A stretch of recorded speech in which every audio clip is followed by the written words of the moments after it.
Скрип шагов вдоль улиц белых, огоньки вдали. На стенах оледенелых блещут хрустали. От ресниц нависнул в очи серебристый пух. Тишина холодной ночи занимает дух.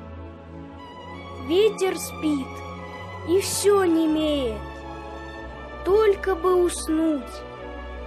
Ясный воздух сам робеет на мороз вдохнуть.